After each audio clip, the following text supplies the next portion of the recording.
Ventus Game 2 victory, magtutuloy-tuloy na ba ang kanilang momentum o puputulin na naman ba ito ng TLPH? Kung ako ang tatanungin, gusto kong makakita ng sagutan dito sa dalawang teams natin. It's the Grand Finals with a sold-out Champions Arena. Makikita na natin ang Game 3, kaya wag na nating patagalin pa. Casters, pasok! Ito na ang kasunod na kabanata ng alamat na naisusulat na Game number 3. Ito ang kwenta ng pinakamalalakas sa Pilipinas. Ang hirap pala maging immortal no? Ang dami mong pagdadaanan. Susuot ka sa mga maliliit at masisikip na eskinita at kung saan-saan pa.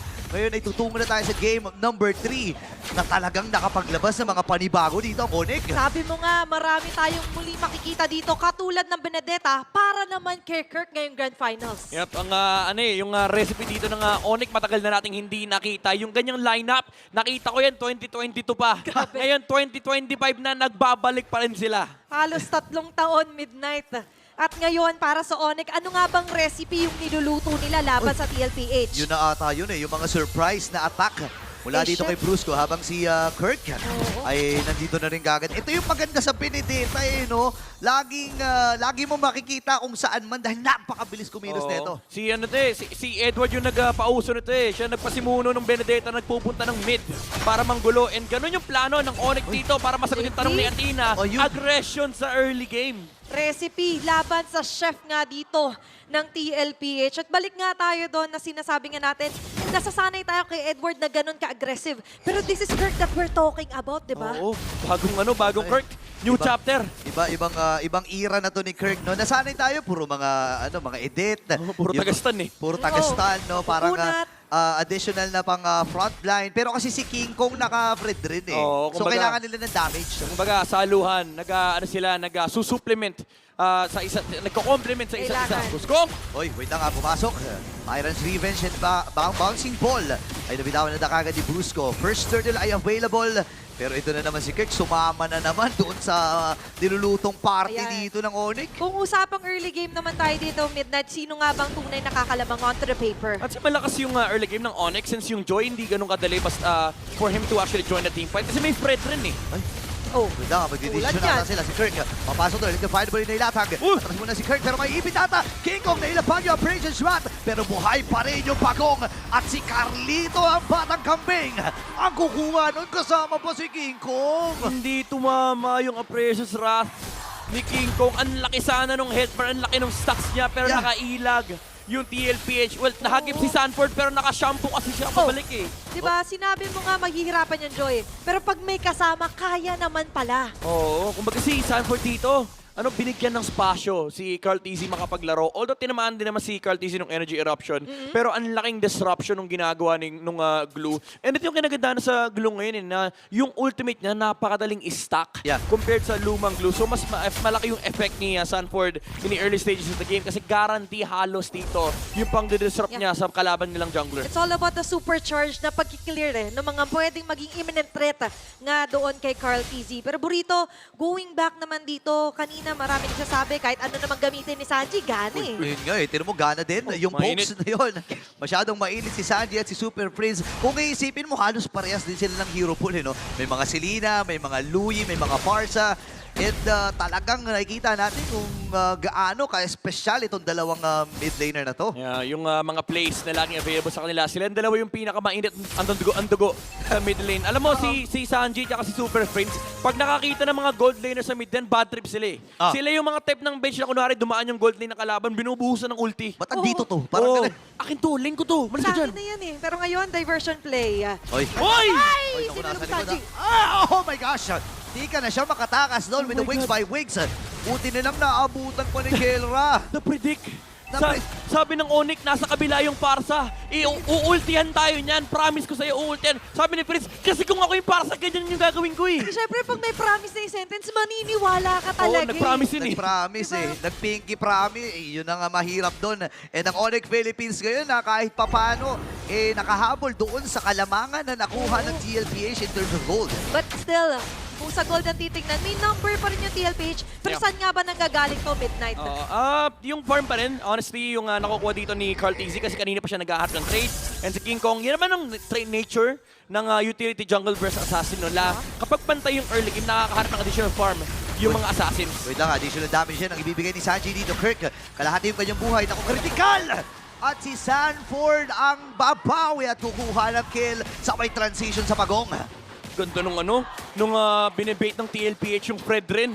Kasi naghabol si King Kong, napunta sila sa maling pwesto. Yeah. And doon umabot yung shortcut ni JP. And ngayon, nalalaro nila yung mapa. Ang laki ng macro advantage ng TLPH. Big movements here para sa Oy, oy, oy, TLPH. tap. Pero top lane, 1v1. May 1v1 na nagaganap!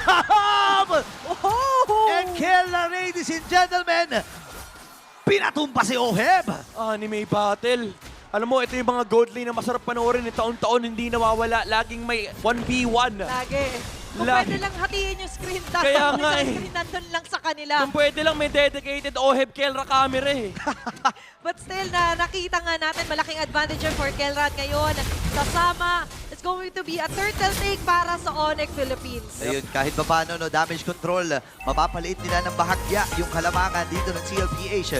Pero gustong-gusto ni Carl TC yung nangyari. Una, wala pa nakakahawak sa kanya, di pa siya na-kill. Tapos tuloy-tuloy lang yung farm. Oo, kasi yung timing ng TLPH dito, mamaya pa. Yeah. Kung maga sa perspective nila, okay, sige, madedali ng konti yung Sky Pierce ni Oheb. As long as nape-prevent nila yung Onyx na gumawa ng mga aggressive plays, hindi sila basta-basta nakakuha ng invades against Carl TZ, they're gonna be fine with that. Kasi yung late game power spike nila ay mataas. Pero they have to take note na hindi rin sila pwede magsaya dahil for TLPH, pwede pa rin silang sorpresahin ng mga diversion plays ni Super Prince tulad ng nangyari kay Sanji kanina. Tama. Kanina binanggit din natin na sobrang huge ng mapa para dito kay JP kasi nga naka-chip.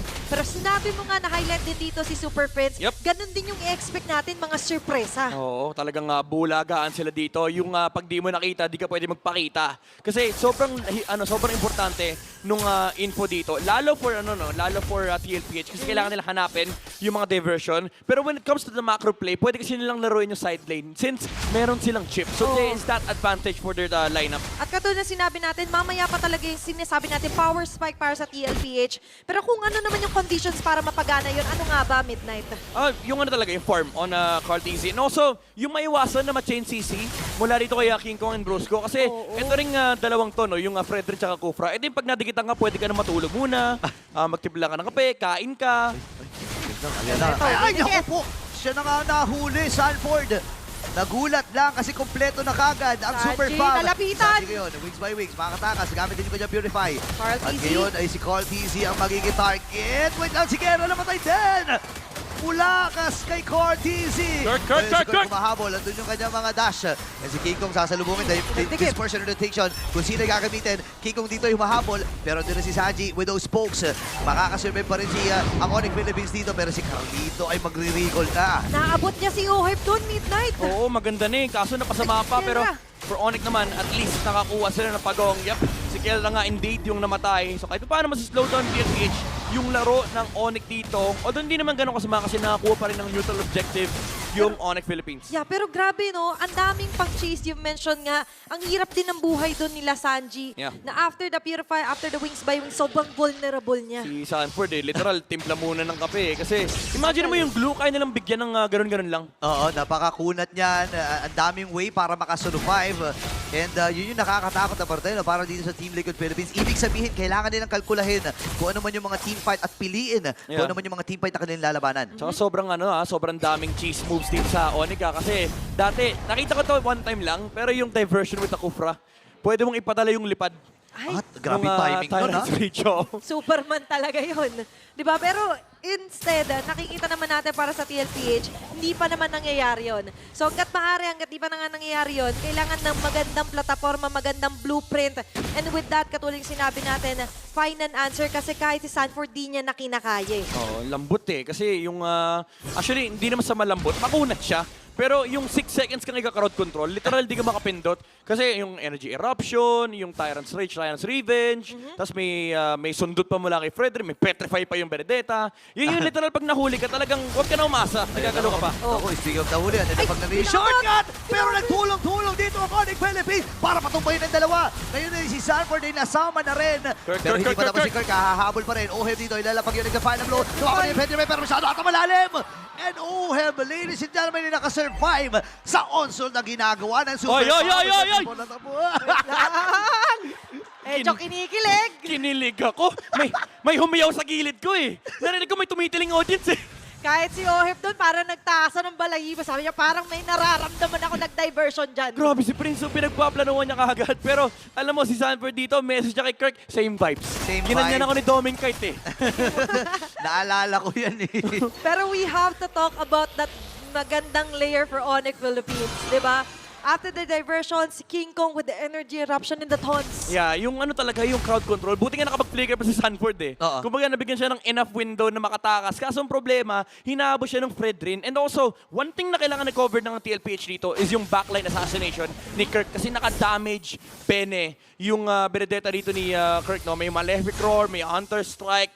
I think Endless Battle pa nga yung gusto niyang bilhin dito para at least pagkatapos ng Electrifying Blow, may true damage na lalabas. And also, kahit nakikita natin lumalamang yung Onyx sa magaganda flashy na teamfights, yung number hindi na i-eliminate dito sa TLPH. Pansin nyo, laging nasa Oo. kanilang lead kahit hundreds pa lang yan. Yun nga eh. Ibig sabihin, sobrang tindi talaga ng respeto na magkabilang kupunan nito. Tsaka kung titignan mo, 9 pa lang yung total kills. Sa dami ng mga nangyayari, sa dami ng mga bakpakan, talagang Oo. Oy, oy, oy. kalkulado Oo. nila to. Nahahati ang atensyon natin. Ba't nababa Cart Easy umatake Kirk pero dito sa may Lord? Ayan na, nakuha na, nakapas, sumabay. Pero nailabag yung Sanford! Si Sandy ngayon na magiging target. Naku po! Oh! Paya mo pa rin. Hipan mo. Ngayon naman ay bubuhay pa rin. Itong si Sanford, pero si Kiko ay sumalubong. Diversion Pinalik. play. And ang taktika mula rito sa Super Farm ay hindi nga, wala na silang uhuli. Pero si Oheb ay nakabawi din at nakakuha ng kit. Pwede pa? Dito yung batang kambing. Pumasok dun sa tore. Pero aatras na rin. Rumispeto muna si Cartesi at napakaganda nun. Grabe. Nag-decide yung Onyx na iniwan na nila kasi hindi na ganun kaganda yung team fight. Maganda sana yung attempt dito ng Onyx Philippines. By the way, commendable yung talon ni Brusco dito. No? Ayun, no? Hinarangan niya yung chip tapos nag-bouncing ball doon sa portal para if ever man pagpasok ni Cartesi, hindi siya makakadash Oo. papunta na sa Lord. Pero nagamit din kasi yung electrifying beats sa may bottom lane. And nung nakuha na ng Onyx dito yung Lord, nilaro na nila yung discipline game, lumabas na kagad si Kelra. And all in all, nakita rin natin na finally popping off those damages dito si Oheb. So kahit paano nagkakastacks na Yes. yung Sky Piercer niya. Oh, yun yung threat no for Onyx Philippines. You have all these plays available in your arsenal. Pero TLPH, ang hawak naman nila dito is yung damage, yung threat na kapag pinasok sila ni Cartesi, mahihirapan sila labanan yung Joy. Kasi si King Kong, yung attention niya nasa frontline eh. Ang dami niyang kailangan na sabihin natin responsibility na gampanan dito. And the objective, of course, is to somehow negate yung damage. Kasi nga sabi natin si Kirk, nag-iba yung role niya ngayon. Yep. And makikita natin ngayon ang Onyx Philippines, medyo kinakalmahan din at binabagalan yung mga paggalaw. Pero merong diversion play na pinaplano dun sa Pixel! Grabe naman itong diversion play ni siya lang. Naka-ready na, no? May kinabahan din anong play to? Tapos Oo bigla nga siya eh. lang muna. Kasi, ang ganda, alam mo yung ginagawa ng Onyx, yung nilalaro nila yung kita ng kalaban, nagpakita yung tatlo eh. So sabi ng TLPH, okay, may tatlo dito. So itong bush na to, pwede nating kunin. If may maglakad ng paharap doon, tinamaan ng duality, alam mo na kasunod nun eh. Dash ng Fredrin, energy eruption, matatalo na ni Brusco. So nandun yung nandun yung mind games. Wala kay Super nagalawan. Prince. Oo, They wala are- talaga. Hindi sila scared na malaman agad yung next move. Kasi Oo. yun yung parte ng plano nila. Exactly. Pinipredict nila sa parang may call yan nila, pakita ka. Tapos may TP na, di nakita yung tatlo. So sa perspective ni Sanford, pwede ko nga angutan ng konti. Kasi tatlo yung kita ko, di naman ito yung papatay sa akin. It's bigla kang maduduality. Tama. Napakahirap na no. Tsaka ngayon ang Team Liquid Philippines, kinikontrol na nila at hinahawakan na paunti-unti. No, ginagapang na nila yung mga bush kasi alam nila na yung threat. No, Kailangan. naman nanggagaling kay Super Prince eh. Plus, ito yung kanina nga sinabi natin nung nagkaroon ng 1v1 si Kirk at Carl Easy sa baba. Yung threat ng portal si JP sobrang laking bagay na ngayon. Especially nung Oo nga. pagpasok ni Carl, sumasayaw na siya eh. Oo, kumaga may electrifying bits eh. Ang problema lang nila dito is kahit mag-refresh yung dance ni Carl no, from the temporal rain, may bouncing ball na nakaharang doon sa portal. So it's still gonna be an execution battle between these two teams. Pero in terms of execution, Onyx, supposedly lamang sila sa Lord na to kasi hawak na yung slow push taas. And speaking of the Lord, ngayon ay sakto. Patutunugin lamang. Pwedeng i-reset pa rin naman to ni King Kong. Especially na hindi pa rin naman reveal dito yung posisyon na nila Carl at TZ. Speak of which, bandang taas, kiniklear lang ni Kirk. Nakabantabay tayo sa pwede maging diversion or portal play dito para sa magkabilang kupunan. Si Ohe po, tamang seal ko. Binabaril niya yung... Ayan na naman. May 1v1! Oh my goodness. JB! Patay ata dito. May diversion play pa sila na gagawin. Wait lamang. Pero kukontrol muna at mag-clear sa top lane ito si Carl TZ. Hinahanap ni King Kong kung nasan si JP at di yung nila ilan alam. sa mga miyembro dito ng Team Liquid Philippines. Okay, nasilip na. Nagkakitaan na, pero hawak pa rin ni Sanford yung Lord. Grabe no, pumorto pa doon si Carl TZ. And with that, nag-succeed pa siya. Oo. Pero balik tayo dito. Yung attention natin nasa Lord. Portal! JP, ayan, portal! Okay, lumayo muna si Brusco. Andun na rin yung pagpasok ni Carl TZ. Bawasan ang buhay ni Brusco. Sa baba. Pauwiin ba? Hindi, ilalagay dito sa may gilid si Super Prince. Alito yung dispersion rotation, pero ang pinupunti ni ata si Keller. Nakapo, delikado si Keller, ladies and gentlemen. Nakakuha ng kill ang Team Liquid Philippines at yung crucial hero pa from Onyx at matagumpayan Lord para si Cavalry. Napakaganda sana nung attempt ng Onyx Philippines. Kaso yung portal sa middle lane, yun yung una nila naging problema. May sagot naman mula kay Super Friends. Diversion sa ibaba. Kaso ang problema, hindi naman nila nasagot yung Joy. And also, naiwan si Kelra sa may middle lane and nagpalit ng focus yung Liquid. Mas importante sa kanila na mapatay yung Harith. At ang ganda nung execution, by the way, no, na sinimulan niya kay Kirk and then sumunod si Kelra and all of that in a span of what? Almost 2 minutes game time onto the Lord. Tapos hindi pa rin napapatay at naaabot. Walang answer sa Joy ni Carl. Oo, mainit yung dugo ng TLPH yung mga letrang K. Kanina pa si Kirk at si Kelra. Si King ko kasi naka-pred rin eh. Oo. Mahirap patayin eh. So, yung choice nila, yung dalawa na lang. Kaya ngayon, depensa muna ang Sonic. DLP having the upper hand. Even a gold lead is onto their side. 6-9 ang ating kill score. Pero JP pwede magtawag. Bubble pa, Hoy! tinawag kay Brusco! Paul, pero masyado ata malalim! Ayun na! Andun yung setup mula kay Brusco. Diversion play, ipapadala ata dito yung dalawang miyembro mula sa Onyx Philippines. Atrasan mula ang Team Liquid. Grabe yung Depensa lang. setup! Yun yung sinasabi natin kanina, yung counter set na pwede manggaling kay Brusco. Ang layo ng pinanggalingan. Hindi, for sure, hindi nakita ng Liquid saan galing yung Kufra kanina. Oo. Hindi pa nga nag-flicker eh. Oo. Pero saktong-sakto, pagkalabas ng portal, pag-dash ni Carl TZ, may Ayan. sumalubong na Tyrant's Revenge. Yan, no? Nangyari na nga yung sinasabi natin na pwedeng play. At real time, looking at Nakita our pala. instant replay, ito Ayun, oh. yung pagtalon niya, Baga. dalawa. Tapos yakap. Paano ka gagalaw? Pero ang hirap din kasi nun, yung galing ka sa ibang screen. Oo. Yung bigla pagpasok mo, syempre di mo naman makikita yung Kufra basta-basta. Agad. Oo. Diba? At doon naman nakapitalize ng Onyx yung surpresa nila. Oo. Diversion dito. Onyx surprise ha. May sorpresa na naman sila na niluluto. Nilalalim ba? Meron man tatawid. Nag-check na si Sanford. Alam mo yun na. Or 3-man recall. Antindi nun if ever man. But still, commendable yung ginawa doon ni Brusco. That is exactly how we imagined na pwede ngang maabot ng Joy na to. May ano kasi, may sagot, may counterplay, pero medyo malupit kasi yung execution. Alam mo yung kailangan sobrang galing mong player, pero alam mo naman Filipino players, magagaling talaga. Tama. Pero ang nakakatawa kasi sa game na to, never nag-exceed ng 2K gold lead. Sobrang dikit Oo nga nung eh. laban natin. Kung kanina may lead yung TLPH ngayon, bumalik na naman sa hundreds at mahahawakan to ng Onyx Philippines. Nag-isang Lord na yung nakuha nila at ngayon in less than a minute Ooh. magre-respond yung pangatlo. Looking at the total damage dealt naman, nangunguna dyan si Kelra. Yeah, pero ang kailangan i-highlight dito na humahabol na yung damage ni Carl TZ. Kanina yung mga electrifying bits niya, yung mga burst damage siya, pinapabayaan niya pa yung mga target na kailangan niyang lumabas kasi baka makontrol siya ng Fredrin. And now, yung duration na yun, baka enough yun, kunwari yung dalawang putok lang makapatay na siya ng importanteng target sa backside. Kaya naman ang ginawa ni Super Friends dito, bumili ng concentrated energy para meron siyang additional sustain, additional HP, and also yung dami ng kasa niya ng first skill ay talagang magiging enough para masustain niya yung sarili niya. It's all about the dispersion and rotation kasi mamaya sa kanya. Yeah. Yung vacuum plays niya, pwede talaga maging game changer dito. Pero for TLPH, Kita na. they're eyeing the Lord. Nakita nila nandito sila King Kong and Kelra. Nakatago pa si Brusco. If ever man, pwede ulit yung magandang execution ng kanyang yakap. JP? Okay, may portal na nakaabang. Pero din yung Feathered Urge Strike! Pero si Carlito makakakuha, nakapatay na rin! And Sanford yung mamamatay, Super Prince ngayon. Ito yung Ronald mula sa Onyx Philippines. Atras muna si Sanji and si Oheb. Nag-ahabol ang Conceal. Super Farm. Andun yung Conceal. Nag-aabang din si Super Prince. Is this it? Papasag sila ng Torre. Is this Naku, it? tatlo ang namatay sa Team Liquid Philippines. Naku! Dalawa lang ang naatasan para dumipensa. Brusco at ang buko pa na ng Onyx. Okay. Medyo pipigilan muna nila dahil yung mga minions ay mauubos at yung Lord ay nasa itaas. Pero grabe, tatlo para sa isa. Pero nakakuha man ng Lord si Carl Tizzy. Medyo heavy yung trade-off na yun. Hindi lang na-retry ni King Kong, pero yung idea ng Onyx, ito na naman, yung classic Onyx playstyle, yung Lord turn, yung gusto nila na pumatay na lang ng heroes dito laban sa TLPH kasi nakapokus sila Cartize, nakunin yung Lord, medyo hindi ganun kaganda yung pwesto kasi nakasetup din naman si Brusco and ang ganda rin ng energy eruption under the portal of the chip. Yun nga lang, nakuha nila yung tower sa may middle lane pero nag-spawn kagad yung Lord. Yun talaga yung pinaka-highlight na nakikita natin. Sige sa inyo na yung Lord.